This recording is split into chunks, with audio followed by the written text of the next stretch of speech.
स्वागत है भाई आप सभी मित्रों का आपके अपने YouTube चैनल पर एक बार फिर से। जैसा कि दोस्तों आज हम आपको बताने वाले हैं भारतीय अर्थव्यवस्था से टॉप 77 क्वेश्चन है भाई, बहुत ही इंपॉर्टेंट क्वेश्चन है। तो वीडियो को पूरा एंड तक जरूर देखिएगा सभी लोग, और क्लास को करते हैं स्टार्ट। ठीक है भाई, चलिए क्लास को करते हैं स्टार्ट। सभी लोग वीडियो को एंड तक जरूर देखेंगे, क्लास को करेंगे स्टार्ट। क्वेश्चन आपका 1 नंबर किया दिया गया, देखिएगा सभी लोग। मिश्रित अर्थव्यवस्था का अर्थ आपको बताना है क्या होता है। तो सीधे सीधे अगर हम बात करें, सीधे हम आंसर की ही बात करेंगे डायरेक्ट। ठीक है, तो पूछा गया आपसे मिश्रित अर्थव्यवस्था का अर्थ, तो सभी लोग याद रखेंगे ऑप्शन आपका ए हो जाएगा, सार्वजनिक एवं निजी उद्योगों का सह अस्तित्व। ठीक है, ऑप्शन आपका हो जाएगा ए। अगला क्वेश्चन दिया गया आपका 2 नंबर, अर्थव्यवस्था के प्राथमिक क्षेत्रों में शामिल किए जाते हैं, आपको ये बताना है। तो याद रखना है कृषि, वन, उत्खनन। ऑप्शन आपका डी हो जाएगा ये सभी, यानी कि सारी चीज़ें अर्थव्यवस्था के प्राथमिक क्षेत्रों में शामिल किए जाते हैं, सभी लोग याद रखेंगे। क्वेश्चन नंबर आपका 3 दिया गया है, अर्थव्यवस्था में द्वितीय क्षेत्र के अंतर्गत शामिल किए जाते हैं बिजली, गैस, इस्पात, ये सभी। तो क्या हो जाएगा ऑप्शन इसका भी डी हो जाएगा भैया, द्वितीय के क्षेत्र में गैस, बिजली, लौह, इस्पात, ऑप्शन क्या हो जाएगा ये सभी लोग याद रखेंगे। अगला क्वेश्चन दिया गया आपका 4 नंबर, अर्थव्यवस्था में तृतीय क्षेत्र का संबंध है परिवहन, व्यापार, डाक सेवा, ये सभी। तो तृतीय का पूछा गया है, तृतीय का क्षेत्र क्या होता है भाई? व्यापार होता है, व्यवसाय होता है, डाक सेवा होता है, परिवहन होता है, ये सब क्या है आपके, ये सब तृतीय के अंतर्गत आते हैं। आपसे ये चारों सही हो जाएंगे, ऑप्शन हो जाएगा डी। ठीक है भाई। अगला क्वेश्चन दिया गया आपका 5 नंबर, सेवा क्षेत्र अर्थव्यवस्था के किस क्षेत्र को कहा जाता है? प्राथमिक, द्वितीयक, तृतीयक और चतुर्थ। तो याद रखना है ऑप्शन आपका सी हो जाएगा, जो सेवा क्षेत्र होता है तृतीयक के अंतर्गत आता है, यानी किस क्षेत्र के अंतर्गत आता है? तृतीय के क्षेत्र, अर्थव्यवस्था के क्षेत्र के अंतर्गत आता है, सभी लोग याद रखेंगे। अगला क्वेश्चन दिया गया 6 नंबर, भारत में सबसे पहले किसने राष्ट्रीय आय का अनुमान लगाया था? रमेश दत्त मजूमदार, बी दिया गया विश्वेश्वरैया, सी दिया गया दादा भाई नौरोजी, और डी दिया गया अरविंद घोष। तो याद रखेंगे इसका राइट आंसर ऑप्शन आपका सी हो जाएगा, दादा भाई नौरोजी। क्या हो जाएगा ऑप्शन आपका सी राइट हो जाएगा भैया, दादा भाई नौरोजी, याद रखिएगा। अगला क्वेश्चन दिया गया आपका 7 नंबर, भारत में राष्ट्रीय आय की गणना का कार्य कौन करता है? राष्ट्रीय सांख्यिकी संगठन, केंद्रीय सांख्यिकी संगठन, योजना आयोग, रिजर्व बैंक ऑफ इंडिया। तो याद रखेंगे क्या हो जाएगा ऑप्शन आपका हो जाएगा बी, केंद्रीय सांख्यिकी संगठन, सभी लोग याद रखेंगे। अगला क्वेश्चन दिया गया है भैया आपका 8 नंबर, राष्ट्रीय आय की गणना का अवधारणा वर्ष पूछा गया है। ऑप्शन आपका डी हो जाएगा 2011 से 2012, सभी लोग याद रखिएगा। अगला क्वेश्चन आपका दिया गया है, भारत में राष्ट्रीय आय की वैज्ञानिक गणना का श्रेय किसे दिया जाता है, आपको ये बताना है। तो याद रखें भारत में राष्ट्रीय आय की वैज्ञानिक गणना का श्रेय, ऑप्शन आपका बी हो जाएगा भैया, बी राव को। ठीक है, ऑप्शन हो जाएगा बी, याद रखना है सभी लोगों को। अगला क्वेश्चन आपका क्या दिया गया देखिएगा, योजना आयोग के अनुसार ग्रामीण क्षेत्रों में कितने कैलोरी पोषण प्राप्त न करने वालों को गरीबी रेखा के नीचे माना जाता है? तो याद रखेंगे भैया कितने कैलोरी से कम प्राप्त करने वालों को गरीबी रेखा के नीचे माना जाता है। तो ऑप्शन आपका बी हो जाएगा भैया, 2400 कैलोरी से नीचे के। ठीक है, याद रखना है सभी लोगों को। अगला क्वेश्चन आपका क्या दिया गया देखिएगा, योजना आयोग के अनुसार शहरी क्षेत्रों में कितने कैलोरी पोषक न प्राप्त करने वालों को गरीबी रेखा के नीचे माना जाता है? तो सभी लोग याद रखेंगे ऑप्शन आपका ए हो जाएगा भैया, 2100 कैलोरी। ठीक है भाई, कितना हो जाएगा 2100 कैलोरी हो जाएगा, याद रखिएगा सभी लोग।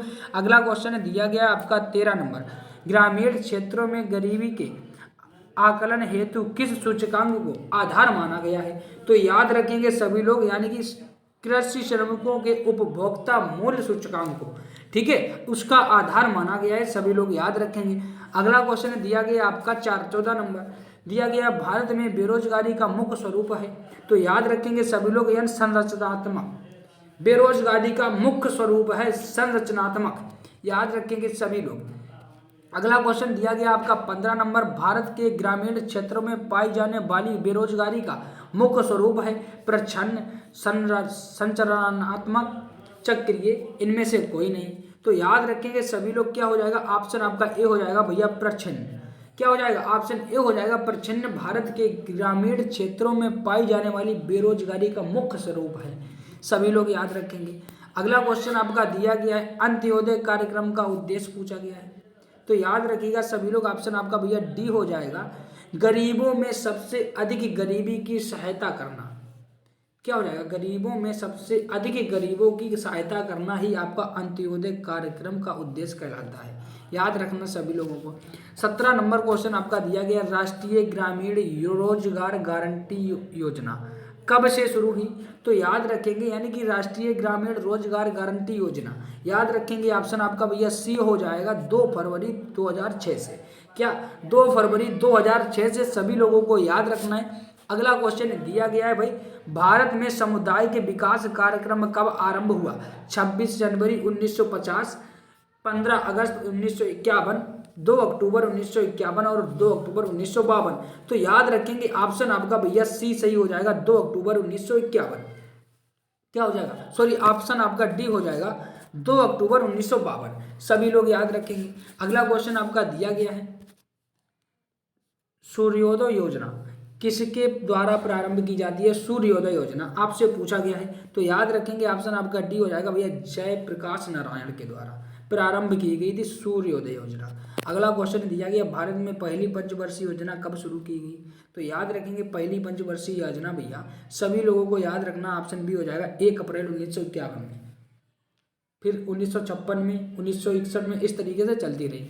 ठीक है, अगला क्वेश्चन आपका दिया गया प्रथम पंचवर्षीय योजना का मुख्य बल किस क्षेत्र में था, प्रथम पंचवर्षीय योजना का मुख्य बल आपसे पूछा गया है, ऑप्शन ए हो जाएगा भैया कृषि पर। किस पर था, ऑप्शन आपका ए राइट हो जाएगा, कृषि पर था, याद रखिएगा।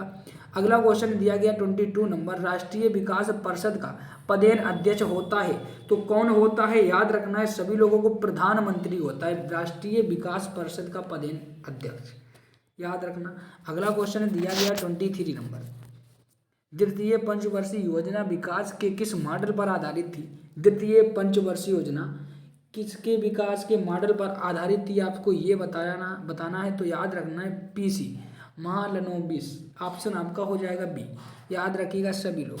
अगला क्वेश्चन दिया गया 24 नंबर, द्वितीय पंचवर्षीय योजना में किस क्षेत्र के विकास पर सर्वाधिक बल दिया गया, प्रथम पंचवर्षीय योजना में भैया कृषि पर, और द्वितीय पंचवर्षीय योजना पूछी जाए तो क्या हो जाएगा, ऑप्शन सी हो जाएगा उद्योगों पर, यानी पहले कृषि पर दिया गया 1951 में, और जो दूसरी पंचवर्षीय योजना आई थी तो उसमें क्या उद्योगों पर बल दिया गया, याद रखना है।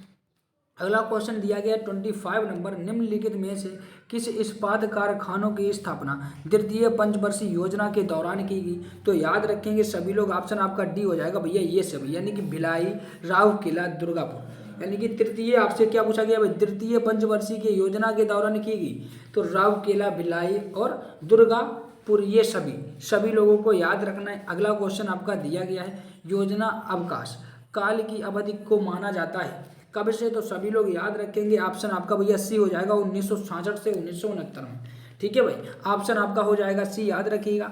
27 नंबर क्वेश्चन दिया गया निम्नलिखित में से किस योजना के दौरान भारत में हरित क्रांति का आगमन हुआ, किस योजना के दौरान पूछा गया है हरित क्रांति का आगमन हुआ, तो ऑप्शन आपका डी हो जाएगा योजना अवकाश योजना काल में। ठीक है, सभी लोग याद रखेंगे। अगला क्वेश्चन दिया गया 28 नंबर, बोकारो इस्पात संयंत्र की स्थापना किस योजना के दौरान की गई, तो याद रखेंगे सभी लोग क्या हो जाएगा, बोकारो इस्पात संयंत्र की स्थापना किस योजना के दौरान की गई, तो याद रखिएगा ऑप्शन सी हो जाएगा चतुर्थ, सभी लोगों को याद रखना है। अगला क्वेश्चन दिया गया 12वीं पंचवर्षीय योजना के अंतर्गत कितने प्रतिशत वार्षिक दर से का लक्ष्य निर्धारित किया गया, याद रखेंगे सभी लोग, ऑप्शन आपका सी हो जाएगा 8%, क्या हो जाएगा ऑप्शन सी हो जाएगा 8%। अगला क्वेश्चन दिया गया 12वीं पंचवर्षीय योजना की अवधि पूछी गई है भाई। तो याद रखेंगे ऑप्शन आपका ए हो जाएगा 1 मार्च 2012 से 28 फरवरी 2017। क्या हो जाएगा? ऑप्शन आपका ए राइट हो जाएगा। सभी लोगों को याद रखना 1 मार्च 2012 से 28 फरवरी 2017। अगला क्वेश्चन दिया गया गरीबी हटाओ नारा सर्वप्रथम किस पंचवर्षीय योजना के दौरान दिया गया? तीसरी, चौथी, पांचवी और सातवीं गरीबी हटाओ का नारा। तो याद रखेंगे ऑप्शन आपका बी सही हो जाएगा। चौथी पंचवर्षीय योजना ऑप्शन क्या हो जाएगा? बी, याद रखना है। अगला क्वेश्चन आपका दिया गया 32 नंबर आत्मनिर्भरता की प्रति को सर्वप्रथम किस योजना का मुख्य उद्देश्य निर्धारित किया गया? तो याद रखेंगे आत्मनिर्भरता के प्रति क्या हो जाएगा? ऑप्शन आपका क्या हो जाएगा? ए सही हो जाएगा। चौथी पंचवर्षीय योजना के तहत। अगला क्वेश्चन आपका क्या दिया गया देखिएगा, ट्राइसेम कार्यक्रम निम्न में से किससे संबंधित है? आपसे ये पूछा गया ट्राइश्रम जो कार्यक्रम है ये किससे संबंधित है? ऑप्शन आपका बी हो जाएगा, स्वरोजगार हेतु ग्रामीण युवकों से। ऑप्शन आपका क्या हो जाएगा? ऑप्शन बी सही हो जाएगा। याद रखिएगा सभी लोग।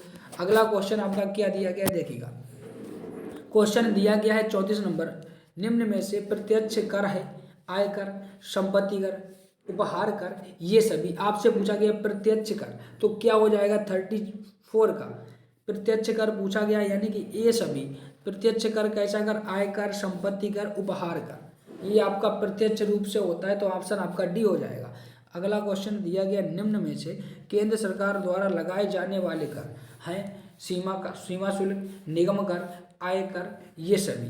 तो बताइएगा इसका राइट आंसर क्या हो जाएगा? याद रखेंगे ऑप्शन आपका डी हो जाएगा।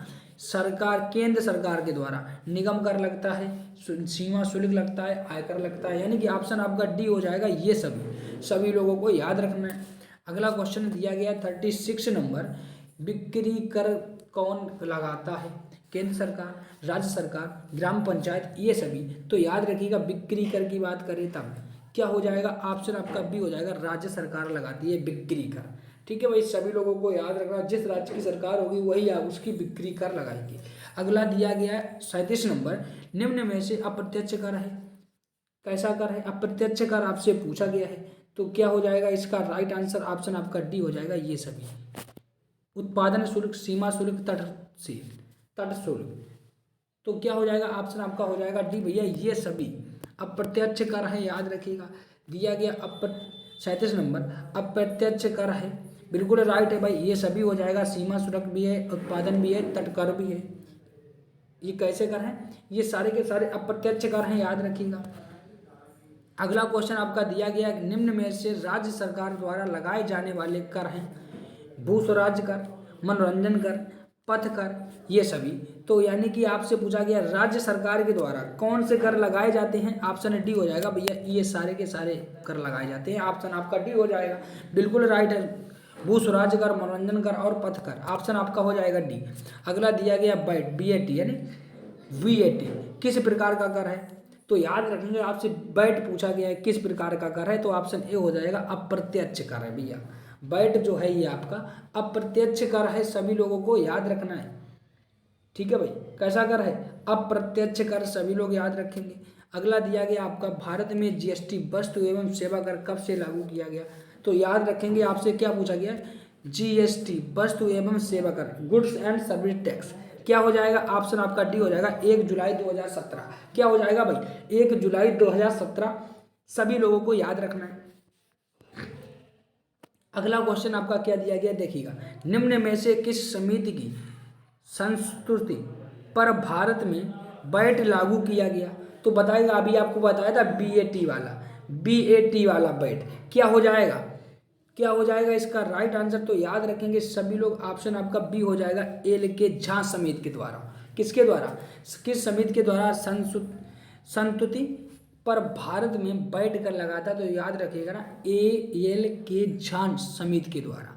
अगला क्वेश्चन दिया गया अप्रत्यक्ष कर है, तो सभी लोग याद रखेंगे अप्रत्यक्ष कर आपसे पूछा गया। निगम कर कैसा कर है भैया? अप्रत्यक्ष कर है, सॉरी प्रत्यक्ष कर है। सेवा कर, तट कर और विज्ञापन कर कैसे कर है? ये आपके अप्रत्यक्ष कर हैं भैया, याद रखना है सभी लोगों को। दिया गया है 12वें वित्त आयोग के अध्यक्ष पूछे गए आपसे, 12वें वित्त आयोग के अध्यक्ष क्या हो जाएगा? ऑप्शन सी हो जाएगा, सी रंगराजन, 12वें वित्त आयोग के अध्यक्ष। श्रीरंगराजन, याद रखिएगा। अगला क्वेश्चन दिया गया आपका 44 नंबर, 14वें वित्त आयोग ने केंद्रीय करों में राज्यों के लिए कितने प्रतिशत राशि की संतुष्टि की है? तो याद रखेंगे ऑप्शन बी हो जाएगा 42.0%। अगला क्वेश्चन आपके सामने दिया गया 45 नंबर, भारतीयों द्वारा सीमित देयताओं वाला संचालित पहला बैंक था, कौन सा था? आपको ये बताना है। तो ऑप्शन ए हो जाएगा अवध कमर्शियल बैंक। सभी लोग याद रखेंगे, क्या हो जाएगा? ऑप्शन आपका ए हो जाएगा अवध कमर्शियल बैंक। अगला क्वेश्चन आपका दिया गया है भाई, भारतीय रिजर्व बैंक की स्थापना पूछी गई है। 46 नंबर क्वेश्चन, यानी कि ऑप्शन आपका बी हो जाएगा 1 अप्रैल 1935 को हुई थी भारतीय रिजर्व बैंक की स्थापना। दिया गया वर्तमान में एक ही राष्ट्रीयकृत बैंकों की कुल संख्या पूछी गई है वर्तमान में, तो क्या हो जाएगा? ऑप्शन आपका डी हो जाएगा भैया 20। कितनी है कुल राष्ट्रीयकृत बैंकें? 20 बैंकें हैं, याद रखना है सभी लोगों को। अगला क्वेश्चन आपके द्वारा दिया गया आपके सामने, करेंसी नोट प्रेस अवस्थित है, बताइएगा। 48 का राइट आंसर बताइएगा सभी लोग, करेंसी नोट प्रेस अवस्थित है, याद रखेंगे। ऑप्शन आपका ए हो जाएगा भैया नासिक में। बी दिया गया स्टेट बैंक ऑफ इंडिया का राष्ट्रीयकरण कब किया गया? स्टेट बैंक ऑफ इंडिया का पूछा गया राष्ट्रीयकरण कब किया गया, तो क्या हो जाएगा भाई? ऑप्शन सी हो जाएगा 1 जुलाई 1955। क्या हो जाएगा? 1 जुलाई 1955 सभी लोगों को याद रखना है। अगला क्वेश्चन दिया गया 50 नंबर, भारतीय रिजर्व बैंक का मुख्यालय आपसे पूछा गया है कहाँ पर है? तो याद रखेंगे सभी लोग, ऑप्शन डी हो जाएगा भैया मुंबई में है। कहाँ पे है? मुंबई में है, सभी लोगों को याद रखना है। अगला क्वेश्चन दिया गया 51 नंबर, भारतीय जीवन बीमा निगम की स्थापना कब की गई, बताइएगा सभी लोग। तो याद रखेंगे ऑप्शन ए हो जाएगा सितंबर 1956 में, सभी लोगों को याद, क्या हो जाएगा? ऑप्शन ए हो जाएगा, सभी लोग याद रखेंगे। अगला क्वेश्चन दिया गया 52 नंबर, निम्न में से कौन सी संस्था शेयर बाजार पर नियंत्रण रखती है? तो याद रखेंगे कौन सी संस्था है भैया जो शेयर बाजार को नियंत्रण करती है? तो याद रखिएगा सेबी। ऑप्शन क्या हो जाएगा? बी सही हो जाएगा। अगला दिया गया मुंबई स्टॉक एक्सचेंज सूचकांक है, किसका है आपको ये बताना है, मुंबई स्टॉक एक्सचेंज। तो सभी लोग याद रखेंगे ऑप्शन ए हो जाएगा सेंसेक्स। क्या है सेंसेक्स? ऑप्शन आपका हो जाएगा ए।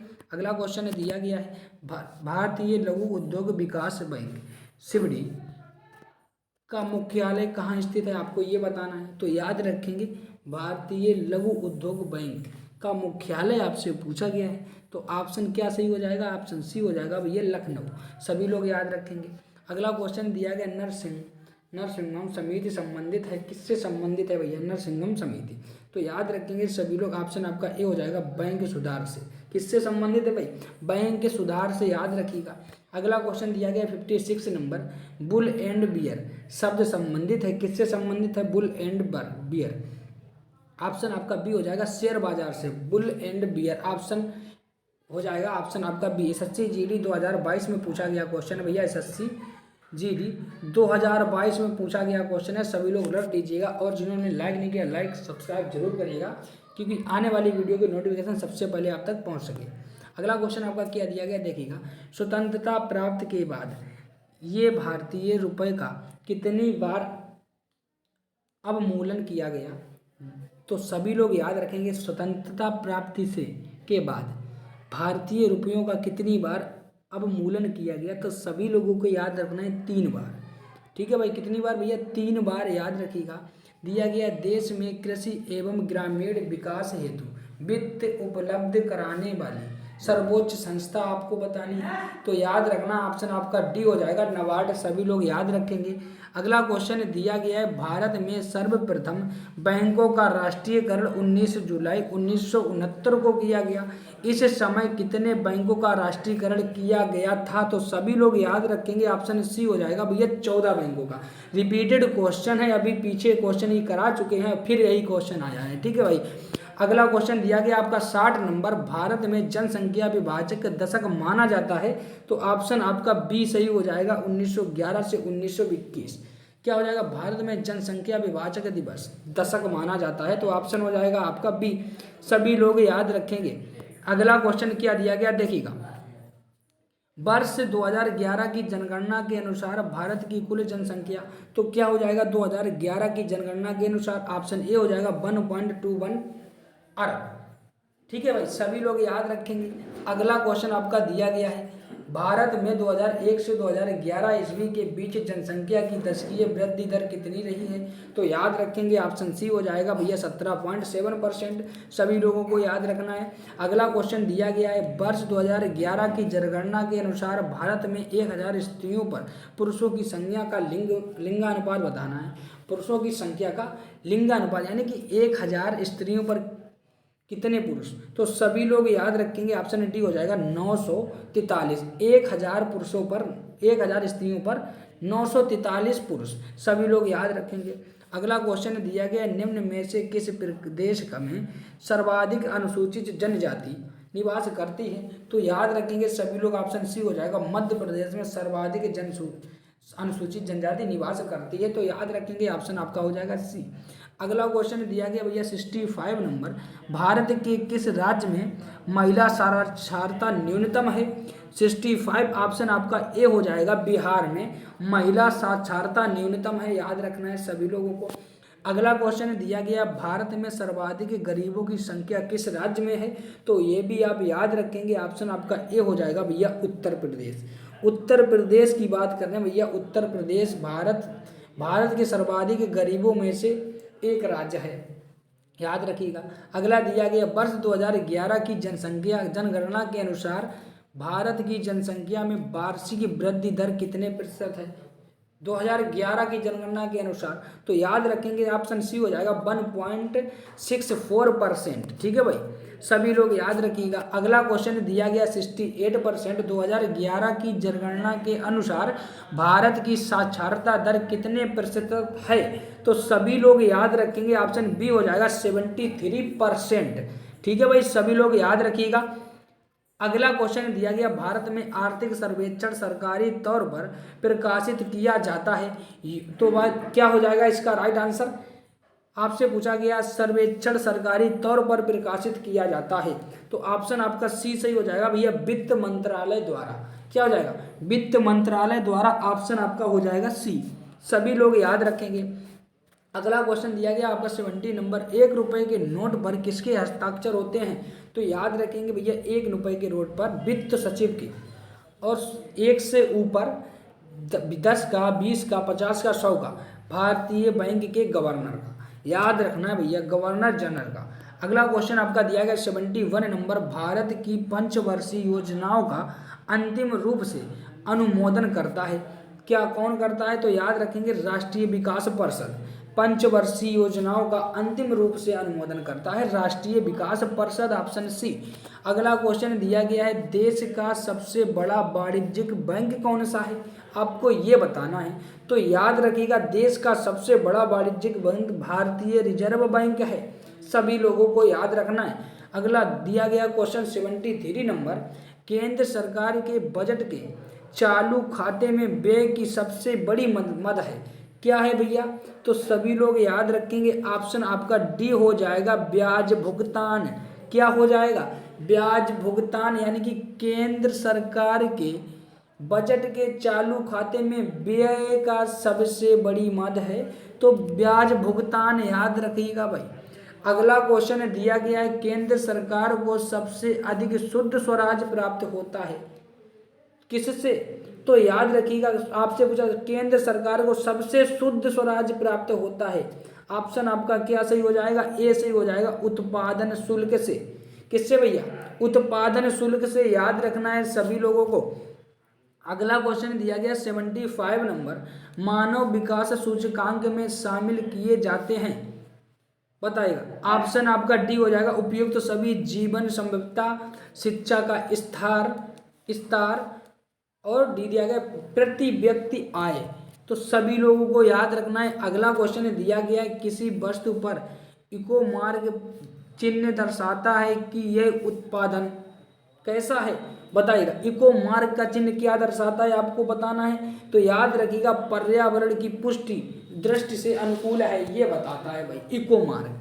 अगला और आपका लास्ट क्वेश्चन दिया गया आपके सामने, भारत में सबसे पहले मानव विकास रिपोर्ट जारी करने वाला राज्य, तो क्या हो जाएगा, ऑप्शन सी हो जाएगा भैया मध्य प्रदेश। क्या हो जाएगा, ऑप्शन आपका सी हो जाएगा मध्य प्रदेश। सभी लोग याद रखेंगे। और भाई सभी लोगों के लिए यूपी ट्रिपल एससी पेट, किसके लिए भैया, यूपी ट्रिपल एससी पीईटी के लिए तो बहुत ही इंपॉर्टेंट क्वेश्चन है भैया 2022।